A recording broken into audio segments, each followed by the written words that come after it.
അപ്പൊ എന്തായാലും വളരെ സന്തോഷമുണ്ട്. നമ്മളെ ഇന്നത്തെ പര്യടനത്തിന്റെ അവസാനമാണ് ഇവിടെ ഈ ഉണ്ണിക്കുന്നില് ഇപ്പൊ നമ്മൾ കൂടിയിരിക്കുന്ന ഈ സദസ്സ്. എനിക്ക് തോന്നുന്നു ഏറ്റവും ക്ഷമയുള്ള, അതിനേക്കാളും അപ്പുറം മനസ്സിലാക്കലുകളുള്ള ഒരു ജനസമൂഹമാണ് പേരാമ്പ്രയിലുള്ളത്. പാർലമെന്റ് ഇലക്ഷന്റെ സമയത്ത് ഇതേപോലെയായിരുന്നു പാതിരാവിലെ ടോർച്ച് എടുത്ത് നിങ്ങളെ പലരും കാത്തുന്നത്. ഇന്ന് നമ്മളെ പല സ്ഥലത്തുനിന്നും ഇങ്ങോട്ട് എത്താനെടുത്ത സമയം ഇപ്പൊ നമുക്ക് മൈക്കില്ലാതെ ഇങ്ങനെ സംസാരിക്കേണ്ടി വന്നു. കഴിഞ്ഞൊരു വേദിയില് ഞാനൊരു സ്ഥലത്ത് പോയപ്പം ഈസ്റ്റ് പേരാമ്പ്രയിൽ ഒരു സ്ഥലത്ത് പോയപ്പം വളരെ വലിയ ജനക്കൂട്ടത്തിനിടയിൽ ഒരു ഉപ്പ ഇങ്ങനെ നിൽക്കുന്നുണ്ട്. കയ്യിലൊരു ഊന്നുവടി ഉണ്ട്. നിൽക്കുന്നത് കാണുമ്പോൾ നമുക്ക് പേടിയാവും. ഇപ്പുറത്തെ കയ്യില് ഒരു ടോർച്ച് ഉണ്ട്, നിങ്ങൾക്കറിയാം, ഒരു ആന ടോർച്ച് ഇല്ലേ, അതുപോലത്തെ ഒരു ടോർച്ചും ഉണ്ട്. ഞാൻ ചോദിച്ചു എന്താ ഇപ്പൊ ഇങ്ങനെ ഒറ്റക്ക് വന്നത് എന്ന്. അപ്പൊ അദ്ദേഹം എന്നോട് പറഞ്ഞ മറുപടി എന്താണെന്നറിയോ? ഈ തെരഞ്ഞെടുപ്പിൽ കുട്ടി നീ ജയിക്കും, UDF ജയിക്കും. ആ തെരഞ്ഞെടുപ്പിന്റെ ഭാഗമായിട്ട് ഇവിടേക്ക് വരാൻ എനിക്ക് പറ്റിയിട്ടില്ല എങ്കിൽ നാളെ ഞാൻ മരിച്ചു പോകുന്ന സമയത്ത് എനിക്കതൊരു ഖേദമായിരിക്കും. അങ്ങനെ ആൾക്കൂട്ടത്തിൽ ഒരു കാരണവരായിട്ടുള്ള ഒരാൾ പറഞ്ഞിട്ടുണ്ട് എങ്കിൽ ഈ നാട് ആഗ്രഹിക്കുന്നത് UDFന്റെ വിജയമാണ് എന്നുള്ളത് 100% ഉറപ്പാണ്. ഇപ്പൊ നിങ്ങൾ എല്ലാവരും ഇവിടെ എത്തി. 5 മിനിറ്റ് സ്ഥാനാർത്ഥി എന്ത് പറയുമെന്ന് കേൾക്കുന്നതിനേക്കാളും അപ്പുറത്തേക്ക് ഇതൊരു ഉത്തരവാദിത്തമായിട്ട് ഏറ്റെടുത്തിട്ടാണ് നിങ്ങൾ ഇങ്ങോട്ട് വന്നിട്ടുള്ളത്, അല്ലെ? നമ്മൾക്ക് വളരെ കുറച്ച് സമയമേ മുന്നിലുള്ളൂ. ആ സമയത്തിൽ ഏറ്റവും കൂടുതൽ ആളുകളോട് സംസാരിച്ച് ഞങ്ങൾക്കൊരു സ്വപ്നമുണ്ട്, ഞങ്ങളെ നാടിനെ കുറിച്ച് ഞങ്ങൾ ആലോചിച്ച് വെക്കുന്ന ഒരു കാര്യമുണ്ട്, ഞങ്ങളുടെ പ്രതീക്ഷകൾ ഇന്നതാണ് എന്ന് പറയാൻ വേണ്ടിയിട്ടാണ് നിങ്ങൾ ഓരോരുത്തരും ഇങ്ങോട്ട് വന്നിട്ടുള്ളത്. കഴിഞ്ഞ കാലങ്ങളെ കുറിച്ച് ചിന്തിക്കുമ്പോൾ ഒരുപാട് പ്രയാസകരമായിട്ടുള്ള സംഭവങ്ങളുണ്ട്. നമ്മളൊക്കെ ചിന്തിച്ച അല്ലെങ്കിൽ ആഗ്രഹിച്ച തലത്തിലേക്ക് ഇവിടെയുള്ള MLAക്കോ ഇവിടെയുള്ള സർക്കാരിനോ നമ്മളെ കൂട്ടിക്കൊണ്ടു പോകാൻ പറ്റിയിട്ടില്ല. അതാണ് നമ്മൾ ഈ തെരഞ്ഞെടുപ്പിൽ സംസാരിക്കുന്നത്. രാഷ്ട്രീയപരമായിട്ടുള്ള വികസന കാര്യങ്ങൾ നമ്മൾ സംസാരിക്കണം.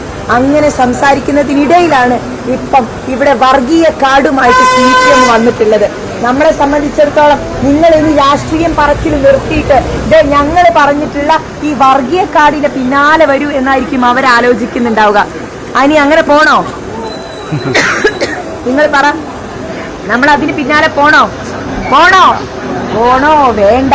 നമ്മളെ സംബന്ധിച്ചിടത്തോളം ഈ മണ്ണിനെ ഏറ്റവും നന്നായിട്ട് അറിയുന്ന ആളുകളാണ് നിങ്ങൾ മതേതര നിലപാടുകൾ ഉയർത്തിപ്പിടിച്ച് വോട്ട് ചെയ്യുന്ന ആളുകളാണ്. ഇവിടെയുള്ള ഒരു ഉമ്മയ്ക്ക് തൊട്ടടുത്ത വീട്ടിലുള്ള ചേച്ചിയുടെ കുഞ്ഞിനെ എടുത്ത് ഭക്ഷണം കൊടുക്കാനുള്ള ഒരു എല്ലാ തരത്തിലുള്ള സ്വാതന്ത്ര്യവുമുണ്ട്. നമ്മൾ അങ്ങോട്ടും ഇങ്ങോട്ടും പെരുന്നാളും വിഷുവും ഓണവും ഈസ്റ്ററും ഒക്കെ ആഘോഷിച്ചു കൊണ്ടാടുന്ന ആളുകളാണ്. ഈ മതേതര മൂല്യങ്ങൾക്കിടയിലേക്ക് ഇത്തരത്തിലുള്ള വർഗീയ ആരോപണങ്ങളുമായിട്ട് ആരെങ്കിലും വന്നാൽ അവർക്ക് ഈ നാട്ടിലുള്ള ആളുകൾ എല്ലാ കാലത്തും തെരഞ്ഞെടുപ്പിലൂടെ വിധി എഴുതിയിട്ടുണ്ട്. പാർലമെന്റ് തെരഞ്ഞെടുപ്പിൽ നിങ്ങൾ അങ്ങനെ വിധി എഴുതിയ ആളുകളാണ്, അല്ലേ? ചില്ലറക്കാരല്ല. നമ്മൾ ആയുധം കൊണ്ടല്ല, വോട്ട് എന്നുള്ള ആയുധം കൊണ്ടാണ് മറുപടി പറഞ്ഞിട്ടുള്ളത്. അതുകൊണ്ട് നമ്മൾ പറഞ്ഞുകൊണ്ടേയിരിക്കും. ഞങ്ങൾ പറയും അംഗനവാടി പോരാ, പറയും നമ്മളില്ലേ, സ്കൂൾ പോരാ, കെട്ടിടം മാറ്റണം. നമ്മൾ പറയും ആശുപത്രിയിലേക്ക് വരും, എവിടെ ആശുപത്രിയിൽ വേണ്ട അടിസ്ഥാന സൗകര്യങ്ങൾ എന്ന് നമ്മൾ ചോദിക്കും. ഞങ്ങളെ പാടങ്ങള് പരിശുഭൂമിയായി കിടക്കുക, കൃഷിയോഗ്യമാക്കി തരൂ നമ്മൾ പറയും. ഇത് പറയുമ്പോൾ നിങ്ങൾ വർഗീയ കാർഡുമായിട്ട് ഇങ്ങോട്ട് വന്നിട്ട് കാര്യമില്ല എന്ന് അവരോട് പറയാൻ നമുക്ക് പറ്റണം. ഇവിടെയുള്ള സ്ത്രീകള്, ഉമ്മമാര്, അമ്മമാര്, സഹോദരിമാര് നമ്മൾ ഒറ്റക്കെട്ടായിട്ടാണ് ഈ തെരഞ്ഞെടുപ്പിനെ നേരിടുന്നത്. എന്നെ സംബന്ധിച്ചിടത്തോളം ഏറ്റവും സന്തോഷകരമായിട്ടൊരു കാര്യം കൂടി ഞാൻ പറയാൻ ആഗ്രഹിക്കുക. ഈ തെരഞ്ഞെടുപ്പിനെ നയിക്കുന്നത്, ഈ പേരാമ്പ്രയിലെ ഈ തെരഞ്ഞെടുപ്പിനെ നയിക്കുന്നത് ആരാന്നറിയോ? ഏറ്റവും മുന്നിലുള്ളത് ഇവരെ പോലെയുള്ള കുട്ടികളാണ്.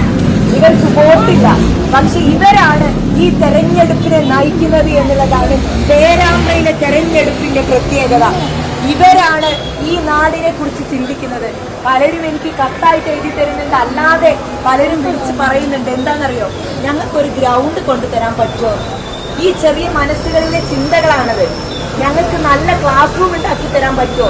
AC ഉള്ള ക്ലാസ് റൂം തരാൻ പറ്റുമോ എന്നൊക്കെ ഇവർ ചോദിക്കുകയാണ്. ഇവരെ മനസ്സിലുള്ള സ്വപ്നങ്ങളാണ് പറയുന്നത്. പ്രിയപ്പെട്ട ഉമ്മമാരെ സഹോദരങ്ങളെ, നമ്മളെ സംബന്ധിച്ചിടത്തോളം മികച്ചതിൽ മികച്ചത് അത് നമ്മൾ അർഹിക്കുന്നുണ്ട്. ആ രൂപത്തിലേക്ക് ഉയരാൻ, പേരാമ്പ്രയെ മെച്ചപ്പെടുത്താൻ, ഇത്രയും കാലത്തെ ക്ഷാമങ്ങളിൽ നിന്ന് മോചിതരാവാൻ നമ്മളുടെ പത്തായത്തിൽ എന്തുണ്ട്? ചോദ്യം അതാണ്. പേരാമ്പ്രയുടെ പത്തായത്തിൽ എന്താ ഉള്ളത്? ചോദ്യമാണത്. അതിന് ഉത്തരം അവിടെ എലി പെറ്റി കിടക്കുക എന്നുള്ളതല്ല. നമ്മളുടെ ഖജനാവിൽ ഉണ്ടാവേണ്ട, നിർബന്ധമായിട്ടും ഉണ്ടാവേണ്ട കാഴ്ചപ്പാടുകൾ ഉയർത്തിപ്പിടിച്ചുകൊണ്ട് ഈ തെരഞ്ഞെടുപ്പിൽ നമ്മൾ വോട്ട് ചെയ്യും. നിങ്ങളുടെ ഓരോരുത്തരുടെയും വോട്ടിന്റെ മൂല്യം തീർച്ചയായിട്ടും വരാനിരിക്കുന്ന മെയ് 4-ാം തീയതി UDF അനുകൂലമായിട്ട് ചരിത്ര വിജയം, കേരളത്തിലെ പേരാമ്പ്ര മണ്ഡലത്തിലെ ചരിത്ര വിജയം നിങ്ങൾ എനിക്ക് സമ്മാനിക്കണം, UDF സമ്മാനിക്കണം. നിങ്ങളിലൊരുവളായിട്ട് കേരളത്തിന്റെ നിയമസഭയിലേക്ക്, നിങ്ങളിലൊരുവളായിട്ട്. അങ്ങനെ പറയുമ്പോൾ ആരാ കേരളത്തിന്റെ നിയമസഭയിലേക്ക് പോകുന്നത്? ആരാ?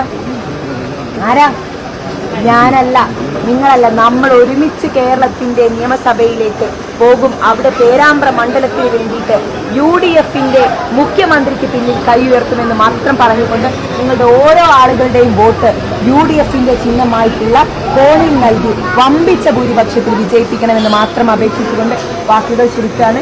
മൈക്കൊക്കെ ഉണ്ടാകുമ്പോൾ ഉഷാറായിട്ട് നിങ്ങളോടൊക്കെ സംസാരിക്കാം. ഇപ്പൊ സൗണ്ടിന് ചില പരിമിതി ഉള്ളത് കൊണ്ടാണ് ഇങ്ങനെ സംസാരിക്കുന്നത്. അപ്പൊ എല്ലാവരുടെ ആശീർവാദവും അനുഗ്രഹം സ്വീകരണത്തിന് നന്ദി പറയണമെന്ന് അവര് പറയുന്നത്. ഞാൻ നന്ദിയൊന്നും പറയില്ല. അത് തെരഞ്ഞെടുപ്പിന് ശേഷം പ്രവർത്തിച്ച് കാണിക്കാമെന്ന് മാത്രം പറഞ്ഞുകൊണ്ട് വാക്കുകൾ